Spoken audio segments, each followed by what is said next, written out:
Hello student, আজকে আমি তোমাদের সঙ্গে আলোচনা করতে চলেছি Madhyamik ABTA test paper 2024-25 geography page number 833-এর এমসিকিউ। দেখে নেওয়া যাক আমাদের ফার্স্ট কোয়েশ্চেন। আরোহণ প্রক্রিয়ায় সৃষ্ট একটি ভূমিরূপ হলো বালিয়াড়ি। ঝুলন্ত উপত্যকা সৃষ্টি হয় পার্বত্য হিমবাহে। অ্যালবেডোর পরিমাণ সবচেয়ে বেশি হয় তুষার ক্ষেত্রে। মৌসুমী বায়ু হলো এক ধরনের সাময়িক বায়ু। সমুদ্র স্রোত সৃষ্টিতে সবচেয়ে বেশি প্রভাব বিস্তার করে নিয়ত বায়ু। মরাকোটালের সময় চন্দ্র ও সূর্য নিম্নলিখিত কোণে অবস্থান করে 90 ডিগ্রি। চন্দ্র সূর্য পৃথিবীর সাপেক্ষে 90 ডিগ্রি কোণে অবস্থান করে। ইউট্রোফিকেশন মূলত কোন বজ্রের প্রভাবে হয়? কৃষি বজ্র। হিমালয়ের সর্বোচ্চ অংশটি হলো হিমাদ্রি। নেক্সট, ভারতে মৌসুমী বায়ুর প্রত্যাবর্তন ঘটে শীতকালে। খোয়াই ক্ষয় বা গালি ক্ষয় দেখা যায় যে মৃত্তিকা অঞ্চলে? ল্যাটেরাইট মৃত্তিকা অঞ্চলে। আখ উৎপাদনে প্রথম স্থান অধিকার করে উত্তরপ্রদেশ।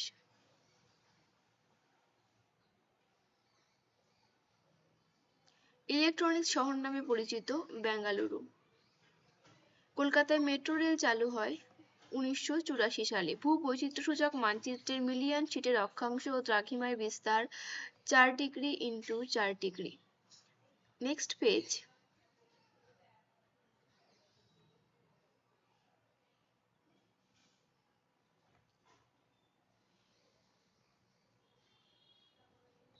আটশো 15 নাম্বার পেজ। আরোহণ ও অবরোহণ প্রক্রিয়ার সম্মিলিত ফল হলো পর্যায়ন। সুন্দরবনের একটি নিমজ্জিত দ্বীপ হলো ঘোড়ামারা।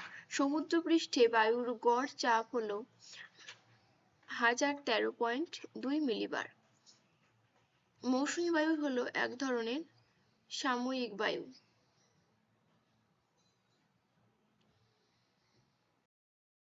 Next question. সোমালি স্রোত দেখা যায় ভারত মহাসাগরে। দুটি মুখ্য জোয়ার বা দুটি গৌণ জোয়ারের মধ্যে সময়ের ব্যবধান হলো 24 ঘন্টা 12 মিনিট। তেজস্ক্রিয় বজ্রের উদাহরণ হলো ইউরেনিয়াম। ভারত ও পাকিস্তানের সীমানা নির্দেশ করে র্যাডক্লিফ লাইন। ভারতে অবস্থিত হিমালয়ের সর্বোচ্চ শৃঙ্গের নাম কাঞ্চনজঙ্ঘা। ভারতে পশ্চিমী ঝঞ্ঝা দেখা যায় শীতকালে বা শীত ঋতুতে। তৃষ্ণার্ত ফসল বলা হয় যে ফসলকে, তা হলো ধান। দক্ষিণ ভারতের ম্যানচেস্টার বলা হয় কোয়েম্বাটুরকে।